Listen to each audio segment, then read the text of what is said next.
Okay, what you're taking a look at here is a very familiar movie, I'm sure, for everybody here. This is The Matrix. Only it's been interpreted through an ASCII converter using a library called AAlib.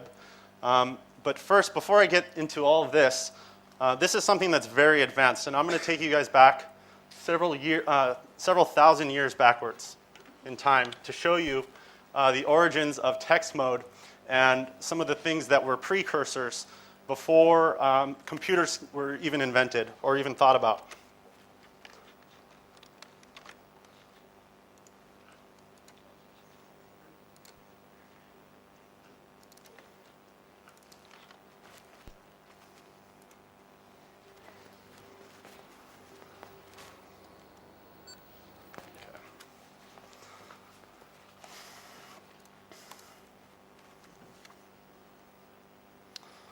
All right. Also, I'd like to thank Laurie one more time. You might know him as Reanimator. He's been a member of many ANSI groups and other art scene groups as well. My alias in the scene is RaD Man, and my experience goes back approximately 14 years I've been in this scene. I organized a group called ASCII, which was a group which started off, has deep origins in the Textmode or the art scene. Okay. Now, what you're looking at here, well, first of all, like I said, there have been examples that date back approximately, well, as far back as 324 BC, that are examples of artwork that's created from pictures or words. This particular piece right here, the swan, unfortunately, you can't really see it quite clearly, but this text is in Roman Latin. So this image dates back to the ancient Roman Latin period, making it approximately 2,000 years old, give or take 300 years. I mean, you have some play when it's going back so far. There's a slightly more zoomed in picture.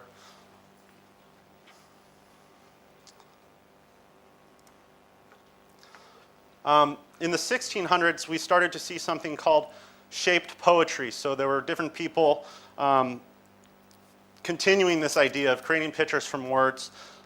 This particular example was by George Herbert, and it was created in 1633 in a book.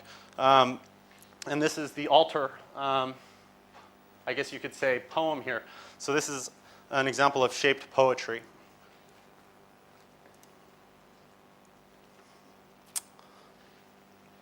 You might recognize this. This is a very famous book, Alice in Wonderland. Lewis Carroll also used this shaped text, or what is now coined concrete poetry. It's the same as shaped poetry. There have been lots of names throughout time, but the one that's stuck and that's being currently used now is concrete poetry. And this is the last part of chapter 3 from Alice in Wonderland. And as you can see, it's kind of shaped in the form of a tail. And if you read it, it's actually, the sentence begins by saying, it is a long tail, certainly. And then it kind of gives you that visualization. So it's adding to, it's giving another dimension to the reading experience by adding this shaped text along with it.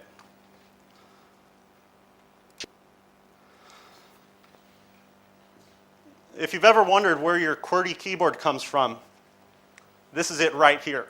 This is the very first QWERTY keyboard invented by Scholz and Glidden in 1874. And it, I don't know, it kind of looks like a typewriter. I mean, it kind of looks like a sewing machine, right? And that's because Scholz and Glidden was originally a sewing machine manufacturing company. And back then, it wasn't very in style to have everything look so mechanical. So they tried as best as they could to disguise the fact that this is indeed a typewriter. Typewriters did great things for women in the workplace. The typewriters were basically they were the machines that took women out of the home and brought them into the business office workplace environment. It also led to, I'm sure, tons of sexual harassment laws. But anyhow.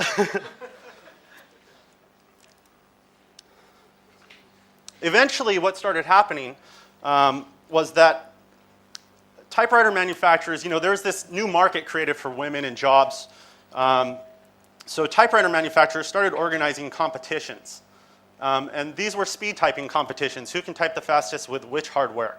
And so eventually, not only did they kind of added, they bridged an extension off of the speed typing contests and introduced typewriter art contests. So, before I switch over to the next screen, this is a Corona model, folding Corona typewriter. And what you don't see in this picture is that this typewriter has the capability to collapse into itself in half and then can be carried around in this briefcase. So one could argue that this is the very first laptop. Okay, so this is the earliest preserved example of typewriter art created by Flora Stacy in 1898. Typewriter contests and speed typing contests started in the late 1800s. So there are several years lost of typewriter art, at least probably a decade. So this is the first preserved example that we still have. And if you look closely, unfortunately it's kind of difficult to see, but these are X's and O's, and they're probably using the slashes and dots and what have you. An advantage that you have over using the typewriter versus computer art, obviously, is that you can go back and return the carriage without doing an advanced line feed. So you can do overstriking to add things and make it look darker and what have you. And another advantage is that you can reorient the paper. You can load it in, tilt it a little bit. You probably have a little bit of play to do that. So those are things that you obviously can't do on a modern computer right now in text mode. This is another fairly famous piece of typewriter art which dates back to 1957. This is the Duke of Edinburgh, created by Dennis Collins. He's done several different pieces of typewriter art for the royal family in England, and as a matter of fact, several of his works are in the Royal Gallery. So he is a pretty famous typewriter artist in the mid-1900s. This also, Paul Smith is also a fairly well-known typewriter artist. Something that I find very interesting about Paul is that he was born with cerebral palsy. So he's unable to speak simple words even, and he lacks, I guess, fine motor skills, actually any motor skills whatsoever. So in order to create his drawings, he has to steady his hand with his other hand to make each key press. So obviously these are, this is truly a labor of love for him because he has no way other than the typewriter to even communicate with people. If he wanted something done, he would literally have to type it one key at a time, steadying his hand to write out that message to the people that he wanted to communicate to. And another little interesting tale about Paul is that he wanted to have his room designed so that it met his needs because he was handicapped. So he actually typed out, unfortunately I don't have this, but he actually typed out a drawing that specified exactly how he wanted his desk to be oriented. I mean, I'm sure you guys have rearranged your room or your computer room or your bedroom for your computers, or you've done things right like that. And so he actually had them do that for him and have shelving set up a certain way so that he could easily access them.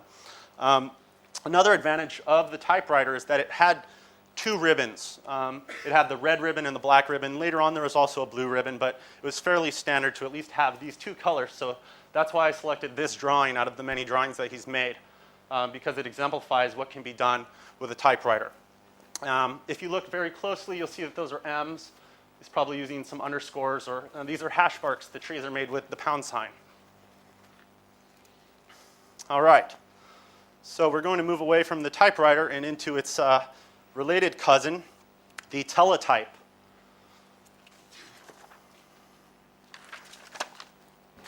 The teletype was invented, the very first teletype was invented in 1855 by Samuel Morse, the person who Morse code is named after. And it wasn't very long after the teletype was created that people started adapting this to make and create artwork. There's evidence that dates back to 1923 that this was created, but as everything goes, usually when a new scene is starting to build or form, usually there's a good period of history that's unfortunately lost. So it's probably happened next to immediately after they had full width paper.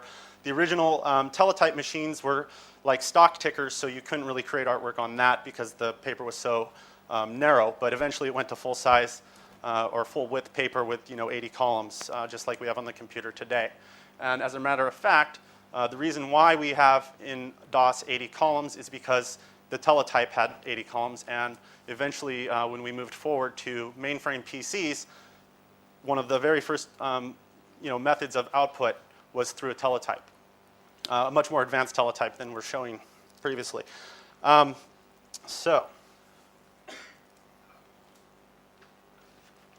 Eventually, well, I guess originally when teletype was made, it was being used over the old telegraph lines. And then eventually they had their own lines that were explicitly for teletype type transmission. Now,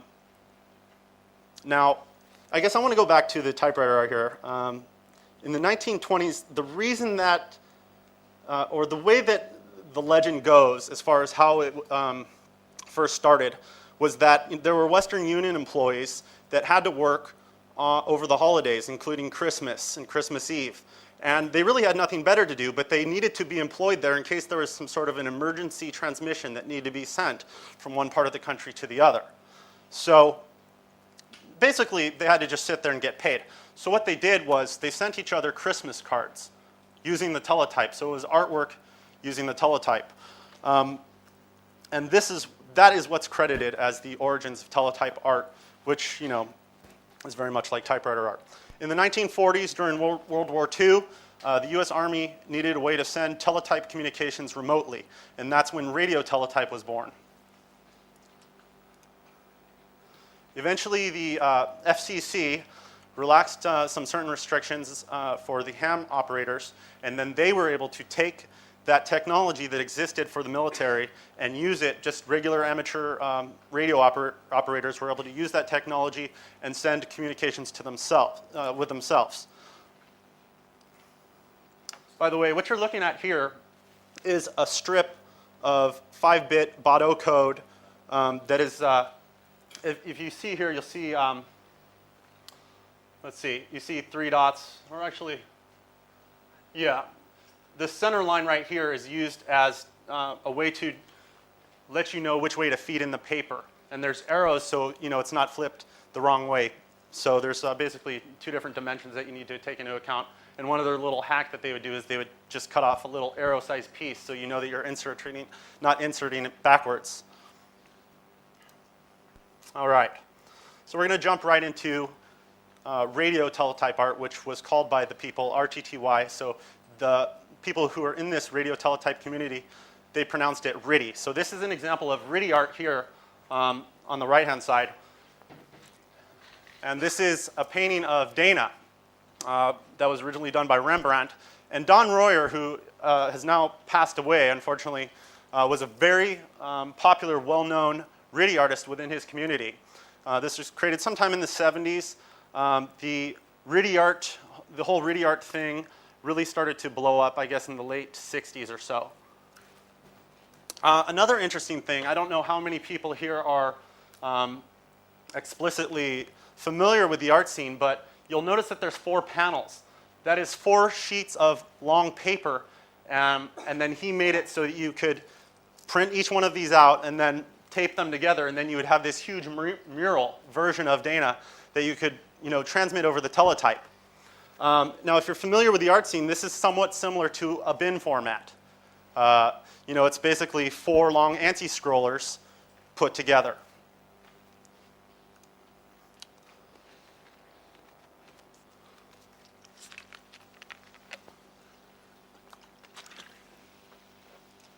All right. This is Miss December, 1966. I was able to find the full version of this, fortunately, in time for this presentation. I have a full screen version. I have the original digital copy of this, converted from Baudot to ASCII. It looks fairly well done.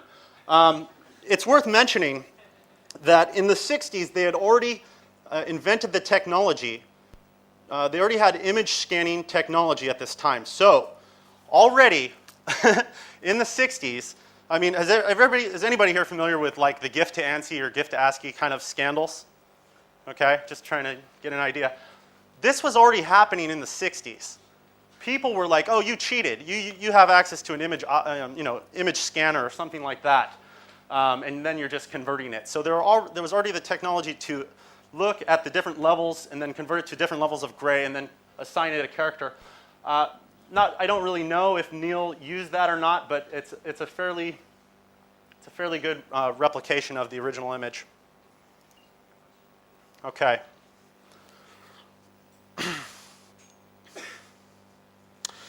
Something started to happen when we moved to mainframe computers and these large computers that would take up the space of this entire room. The original method that they used to output things were printers. There weren't any video displays. Those didn't really start to, really become used generally until the 70s, the very early 70s. This is an example of the VT100. I selected that one because, well, the VT100 is built upon the ANSI X 3.64 standard, so it's the very first ANSI-compliant video terminal created by Digital. Okay, this I did not have time to prepare, but I do have the AVI version, so I can flip over and show that. If I can find the tab key. There we go.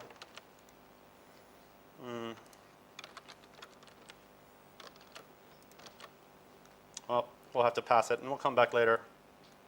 But the point of this is there's an animation here that in the 70s, it wasn't very long until people started to take this new standard, for ANSI, which was basically a method of cursor control. So people were now able to, instead of just print something, there's no way you can do animation, through a printer really. But once they had access to video terminals and then the ability to control where the cursor is placed on the screen, it wasn't very long until people started to manipulate this as a method for creating art. So what I can show here later is an example of the very first, I guess, type of ASCII animation. In 1986, Ian Davis released The Draw for the IBM PC, which was something that was used for people that used bulletin board systems, which really took off. And so this just led to a much easier way for people to create similar type of animations using ASCII. And then, of course, since this was built upon the IBM PC, they had access to 16 colors as well. These are some fairly early examples of ANSI art from the very late 90s and the very early, the very late 80s and the very early 90s.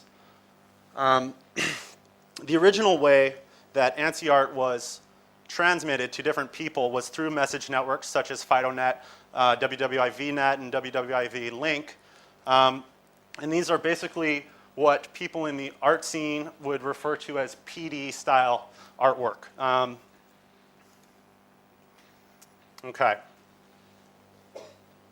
Now, the ASCII standard came about in 1968. It was finalized. There were a couple versions that led up to it.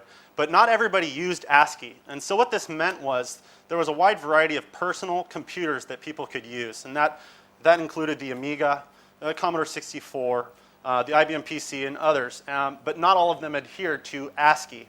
So I have a couple different examples of what character sets look like. These are actually, the majority of these are actually captured from the ROM of the systems.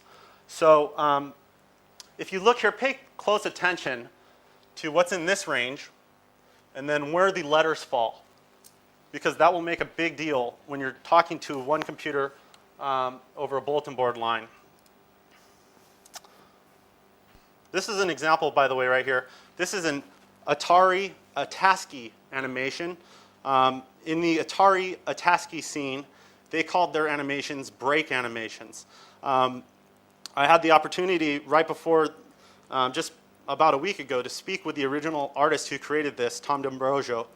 And I asked him, where did the term break animation originate from? And so as legend has it, people would be typing to each other, chatting with each other on the bulletin board, and they would say, you know what, I'm going to take a break, so check this out. And then they'd go and grab a cup of coffee or do whatever they needed to do.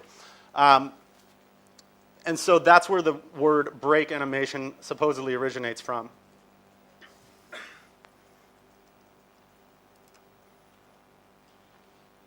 All right. This is one of the pages from the Commodore 64. They had an upper and lower set. Now, if we can just scroll back here, we see the A, B, and C's are here. We have some other things up here. This area, by the way, is reserved on an ASCII standard terminal for control codes. They're not supposed to be used. And so strange things will basically happen if you use these characters on the IBM PC. And artists clearly utilize them. Now we notice the A's and B's are here totally different. So if a Commodore and an Atari were to attempt to communicate with each other, one might see a bunch of cool looking characters and the other one might see something completely different. Okay, this is a screenshot from a Commodore 64 PETSCI animation. In the Commodore 64 scene, they had their own terminology, all scenes do. They called their artwork CG, which, depending on who you are, stands for computer graphics or color graphics, rather, or either color graphics or Commodore graphics. This is the ASCII set. The Amiga was the first machine by the Commodore to adhere to the ASCII standard, but you'll notice they have something down here called extended display characters. Basically, the ASCII standard only went up to 128, so from 0 to 128.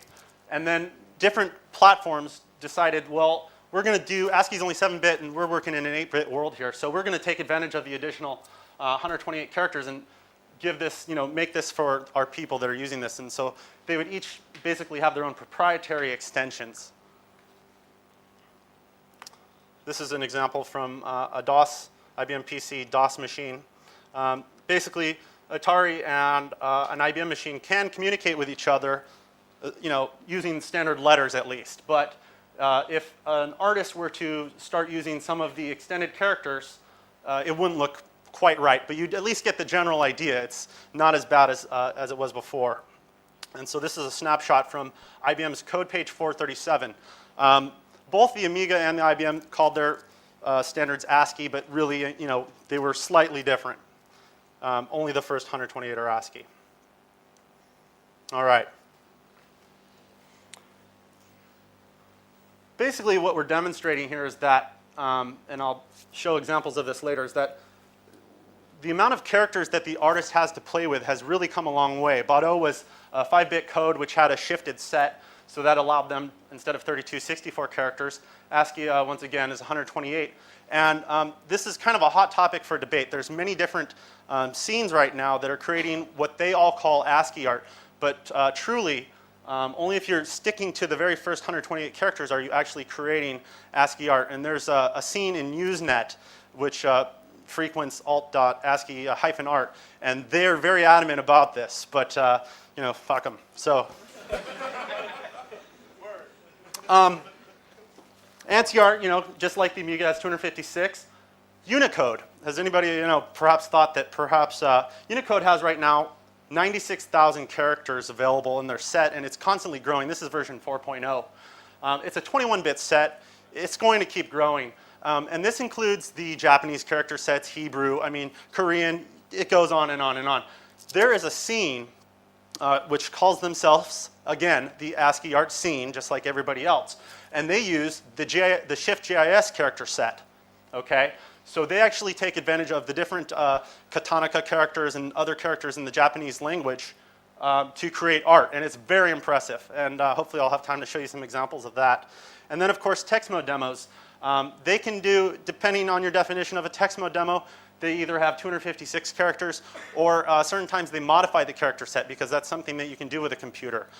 So, it has varied limitations depending on what your definition of a text mode demo is. All right. This is, again, unfortunately, you're getting a black screen here, but this is an ASCII animation. In 1989, the computer art scene began to take shape, starting with the group Aces of ASCII Art. They created the first team of Textmode artists, but as far as I know, they were the first group or organization officially created to create text art in general ever that I'm aware of. A year later, some of the members, core members of Aces of ASCII Art split off to form a group called ASCII in 1990. Soon after came ICE. And this was something that I guess surprised or shocked me.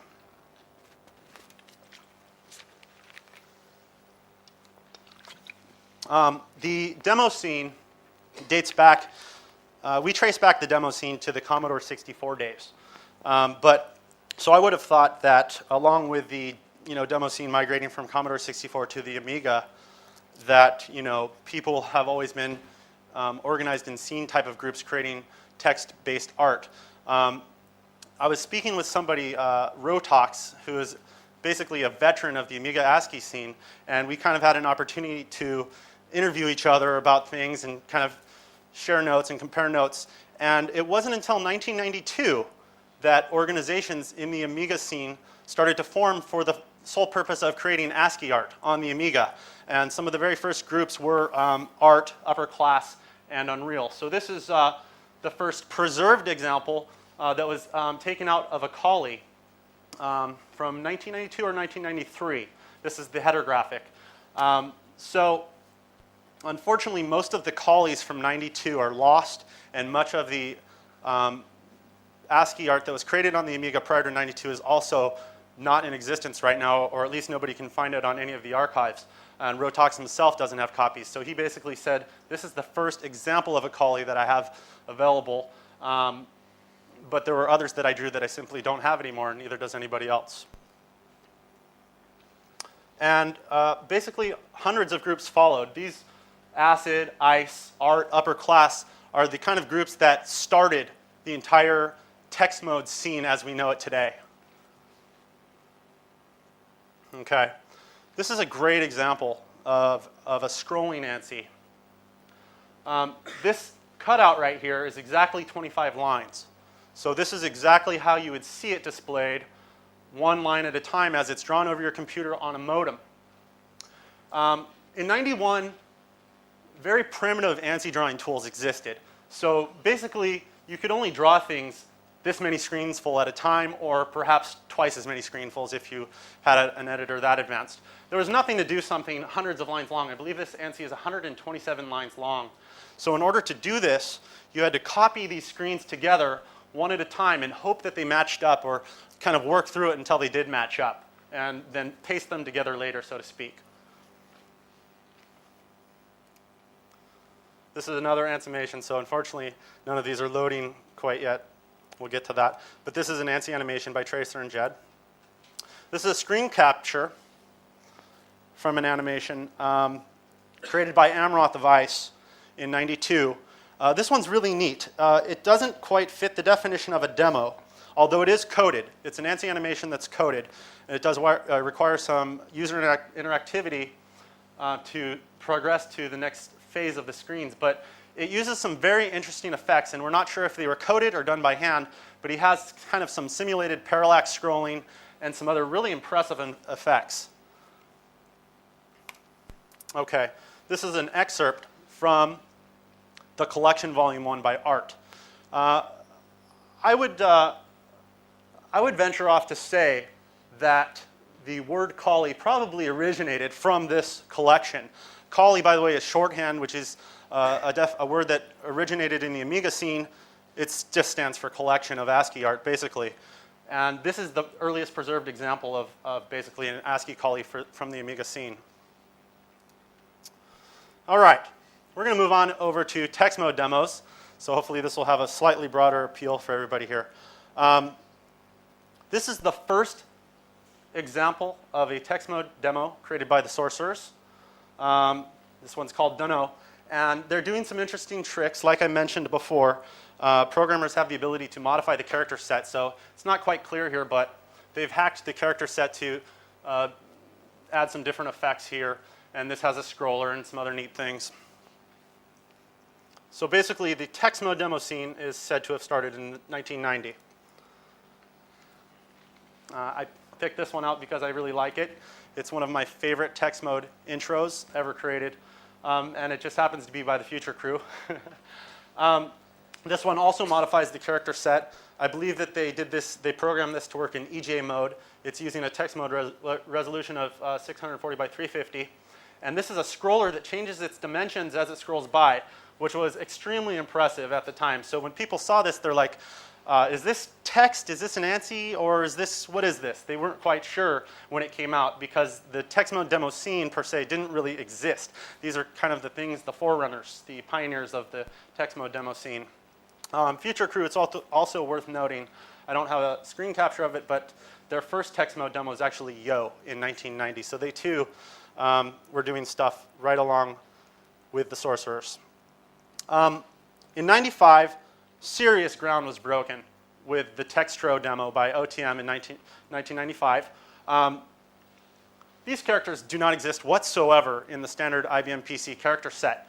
They were real-time, per page, modifying the character set in order to create vector animations, which was completely mind-blowing. You looked at this and you're like, no fucking way is this text mode. But it was. Okay.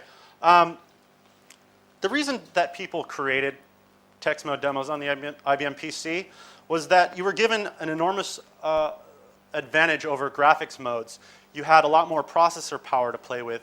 In the demo scene, I don't know how many people were here from Melwin's speech, but in the 64K demo scene, they used black bars to make it look like that movie effect, and they do grayscale for that dark kind of effect. But really, those are hacks to give yourself more processor power. Well, text mode on the IBM PC, it basically gave you the same. You had a much higher frame rate available and other things at your hands.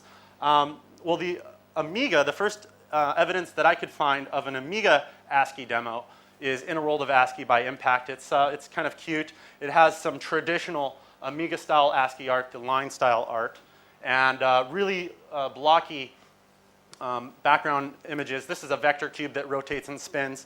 It has some other very nice effects. I believe it has a landscape 3D effect, which was very nice. Although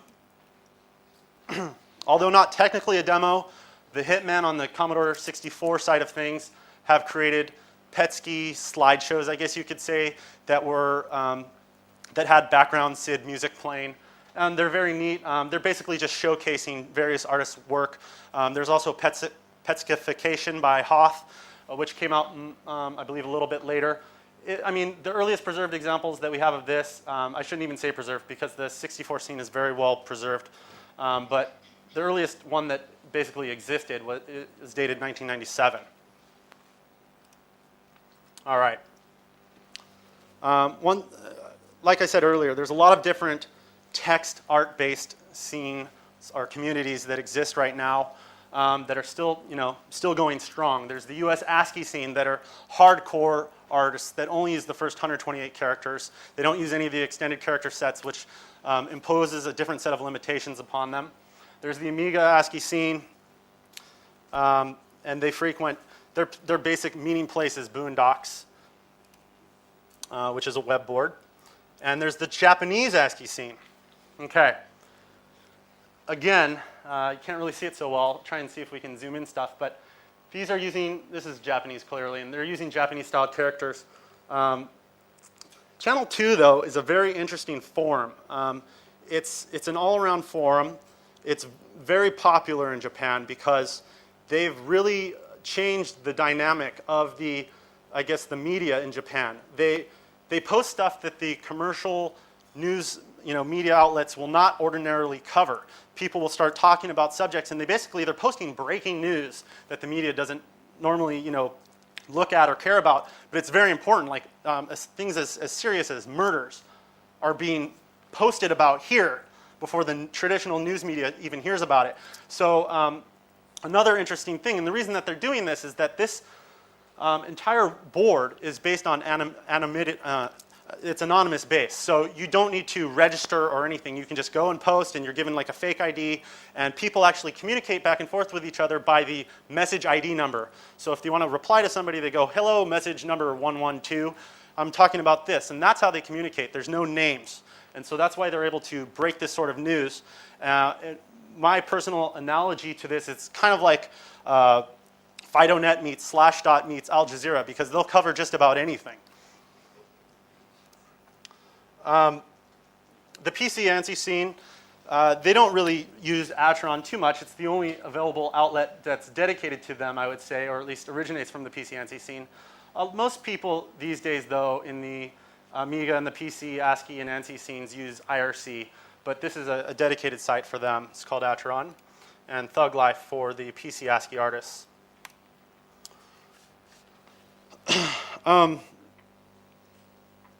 Okay. Textmode demos, yeah, we've kind of covered that. We'll go and check out some of those soon. All right. This is a much better example, I think, of what's happening today in the Amiga ASCII scene. This was, I believe, created by WebPigio for the Yard. And they're using ANSI colors here. And it's just a really impressive piece of work. It takes a while. It takes a trained eye, I believe, to appreciate Amiga ASCII. It kind of, in some ways, reminds me of graffiti, because it's not quite clear upon the first glance at it, that it says something. But if you look closer, this is the letter T, that's an H, that's an E, and this is YARD. So this is an advertisement for the Yard, and they kind of create a template for each character and then start modifying it and tweaking it a little bit. And so that's kind of a favorite example of mine of the Amiga ASCII art. This right here is also a very classic example of one of the genres that exist in the IBM PC ASCII scene. This is called NewSchool PC ASCII. If you remember at the earlier pictures, this kind of looks like some of the typewriter art they were looking at. They have at their hands any character, basically, in the IBM PC character set, and they typically use the $ for the heavy shading, but other characters as well. And so basically, I'm going to go back to this.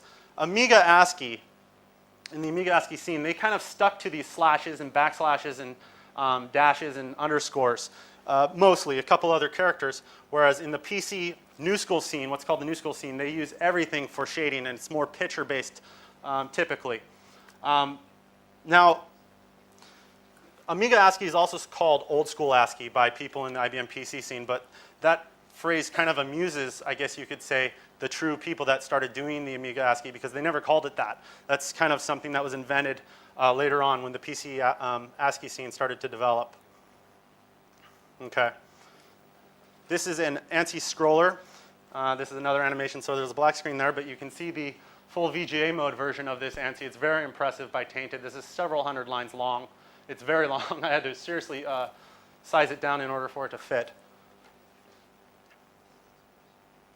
And that's the end of this.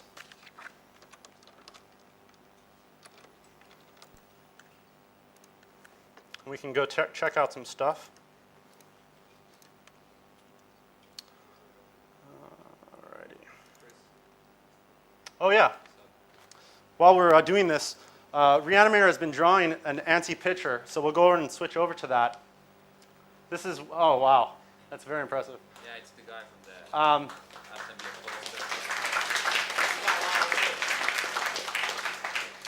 The program that he's using right now is called Pablo Draw. It's a very new editor that people are using to draw ANSI and ASCII under Windows. It's basically the first Textmode editor that is completely dedicated to Windows. And it has some features that weren't really possible during the DOS days. You can actually connect. It's kind of like a peer-to-peer program. You can actually connect over an internet connection with another ANSI or ASCII artist and draw cooperatively with this program. It's very nice. But he actually started from a blank canvas drawing this picture today, and we'll check it out later on in the show. Okay. So I don't know if people remember, but the initial animation that I wanted to display for everybody. Aha. I think this is an old version of Windows Media Player, perhaps. All right.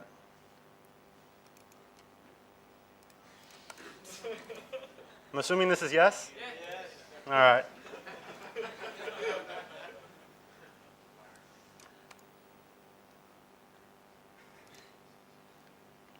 Okay, so this is basically one of the earliest examples of ASCII animation. This is a VT100 animation. So this was originally displayed over a remote computer terminal.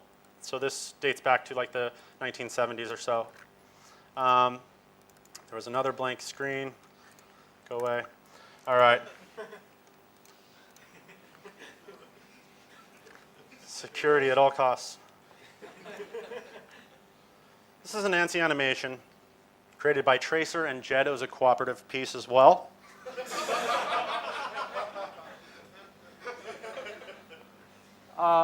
This piece would be displayed at 14400 BPS. So you needed like an HST modem to view this. And so he's saying this is for pissing in the bog, right? All right. This one is a very, very early ASCII animation. This goes by really quickly. It was originally made to be transmitted at like 2400 baud. Okay. Now this is, if you remember at the end of the presentation slideshow, there was that scroller that was missing the blank screen. This is what it would look like if you were on a BBS connecting in the 80 by 25 resolution. It would scroll down, perhaps a little slower, but it would look something like this.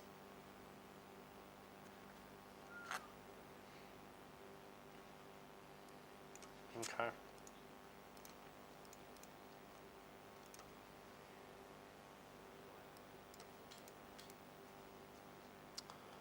For the sake of simplicity, I'm going to go forward in time rather than backwards. I have a couple examples of Textmode demos.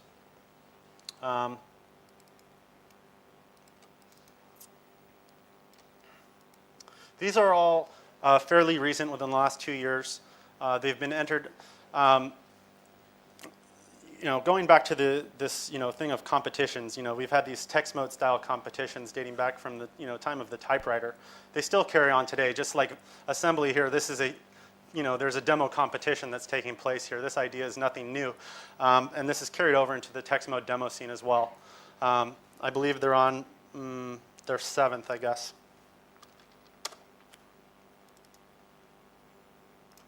This is 13 December by SciCorp.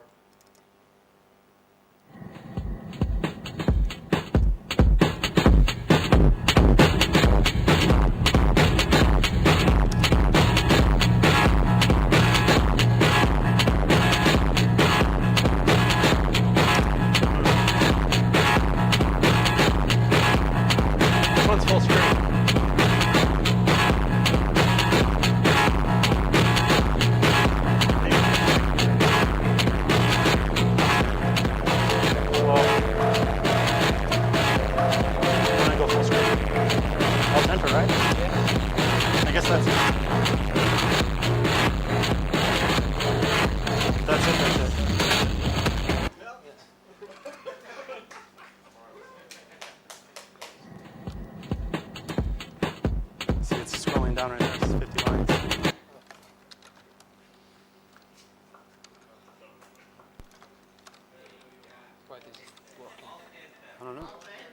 Ei toimi.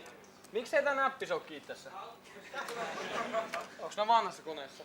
Luultavasti. Saattaa selittää, miksei asenteet voi. Ehkä vähän. Yeah, I think one of the keys are just stuck. There we go. Okay. Cool. I just selected something.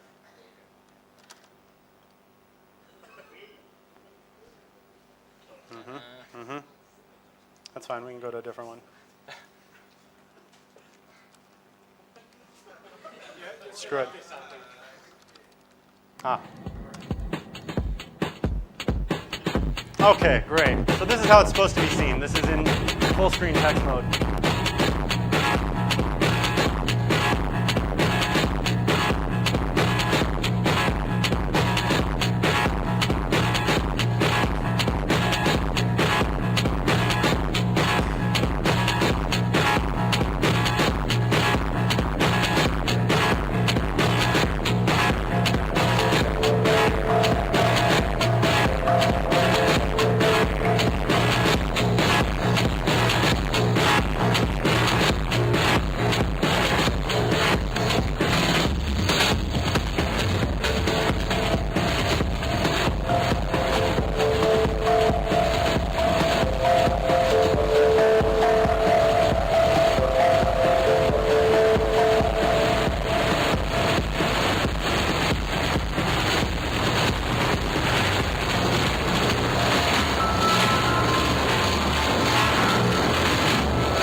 lot of these similar style effects in a traditional Windows or full graphics mode demo. You know, scrolling and different types of effects, these light type of effects here that they're doing.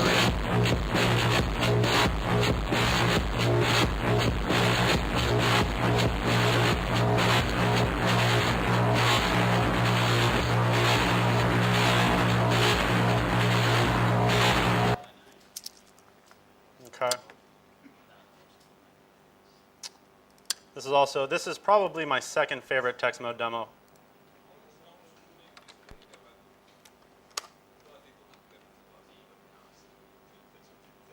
Yep, there we go.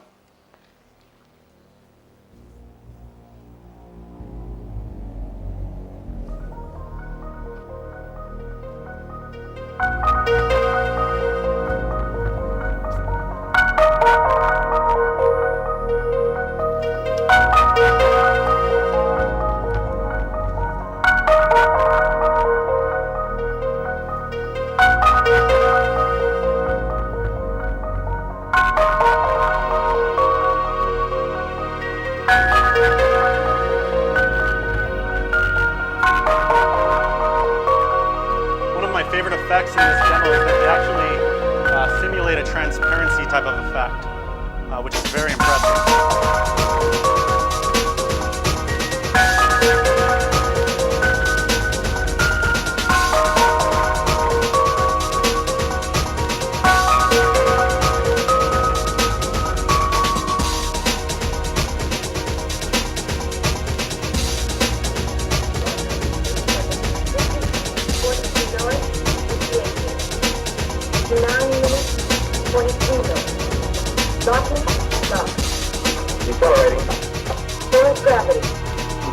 Proceed with the operation.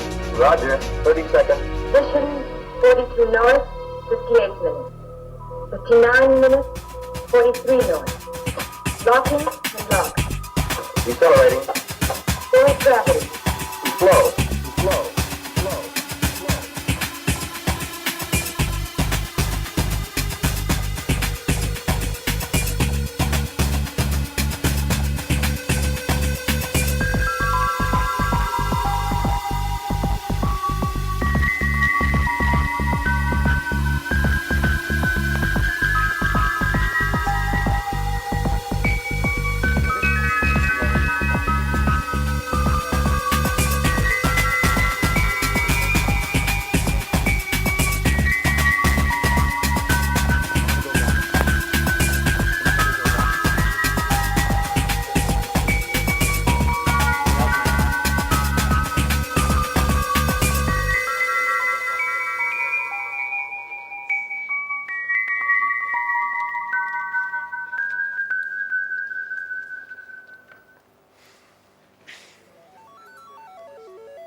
have one more Windows demo to show you today. This is actually the winner of Textmode Demo Competition number 6, the one that took place last year, the end of last year. This was created by Alpha Design. I believe some of the members of the group are actually present. And this particular demo, while the one that I just showed you prior is very, probably my favorite on a technical level, on an aesthetic level, this one is probably the most pleasing. And that's because all the other demos are created, you know, with kind of from a coder perspective. This one had heavy input, I think, from various ASCII artists, and ASCII artists actually contributed to some of the still pictures that are used in this demo.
Okay, I'm going to switch now.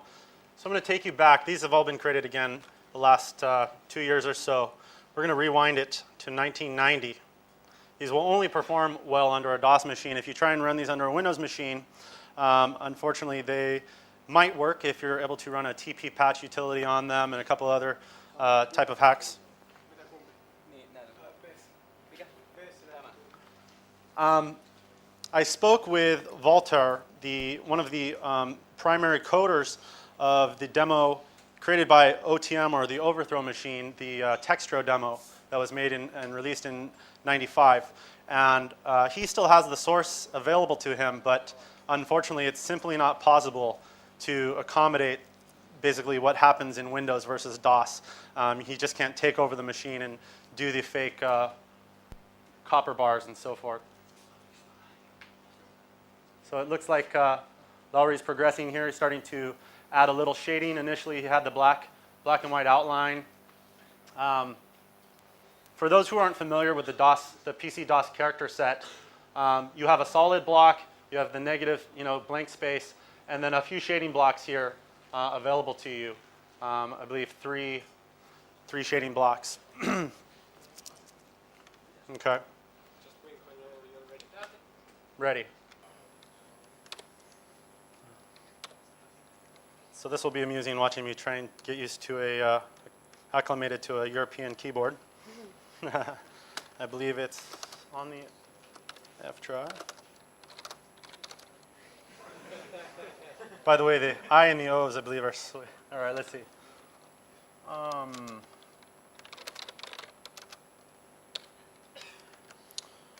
see that.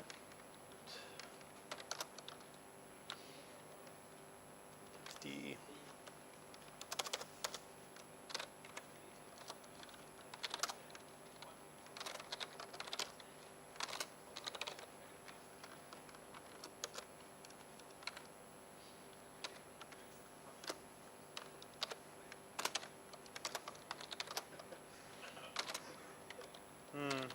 We'll check out Dono by the Sorcerers. Dunmo. All right.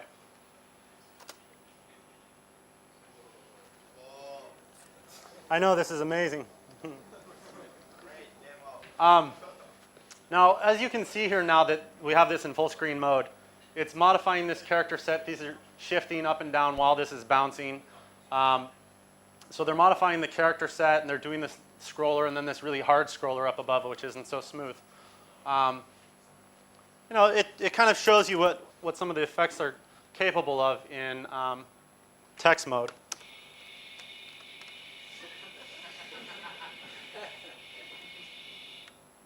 Nice. Little PC speaker effects.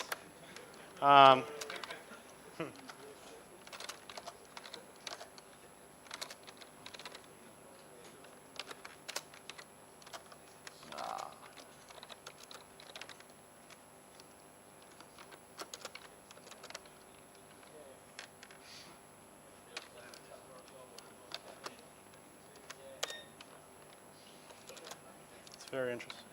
All right.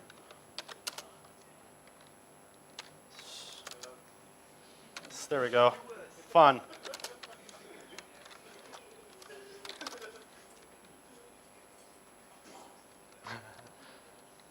We're now going to view Starport.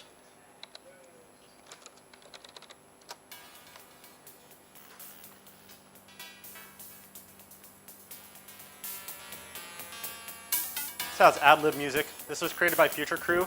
This is a BBS tro. That's relatively, well, it's an old word now, but it didn't exist at the time.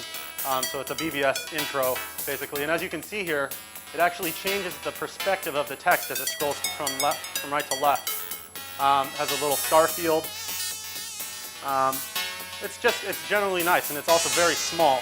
So this was basically inserted into all the Starport zip files as they were downloaded. People would see this demo, or BBS tro rather, included. And it didn't take up much disk space at all. So as you can see, it's rather small.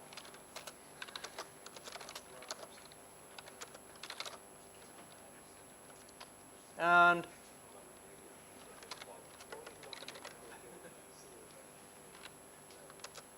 yeah, let's see.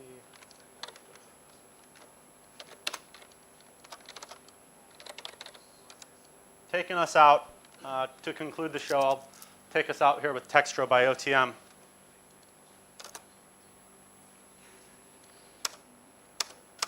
Hopefully that will work. Cool.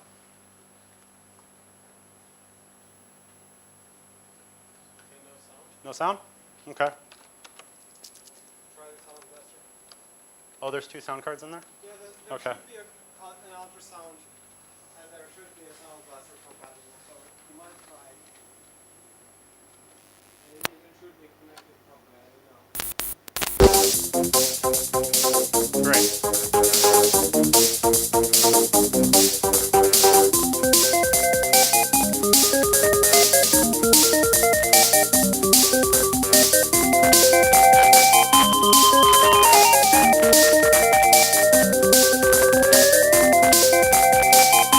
So basically, as the demo technology advanced, the Textmode demos kind of mimicked the effect. So you see this spherical lens bouncing sphere effect here.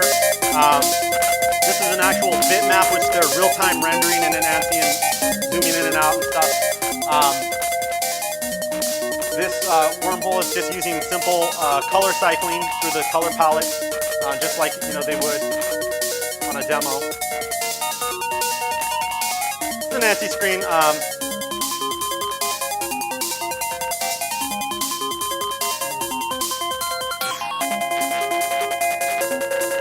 It's a voxel landscape here.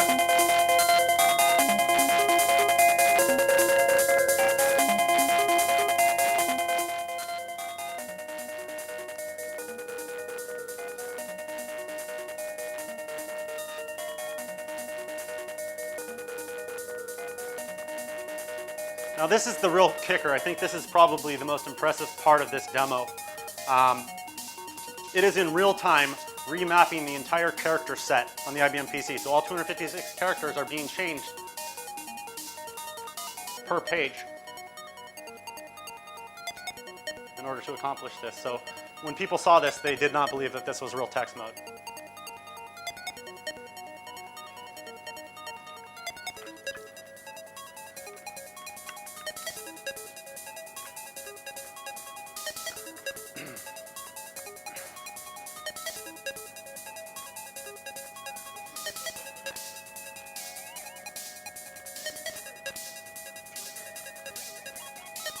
Doing sort of a typewriter effect there, I guess.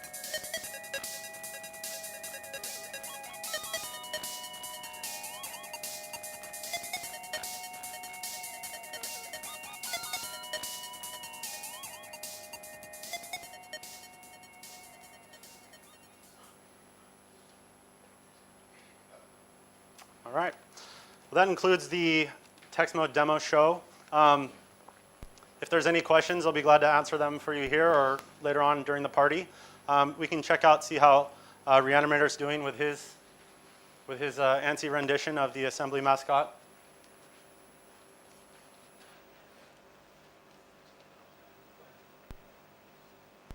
Nice. Very nice. Cool.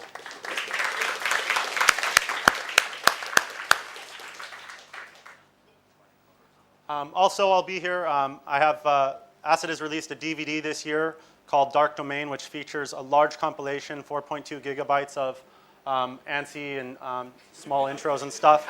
So if you'd like to pick one of those up at a discounted rate while you're here at the party and save on international shipping, I'll have those available as well. And that's it. Thank you very much. Kiitoksia paljon.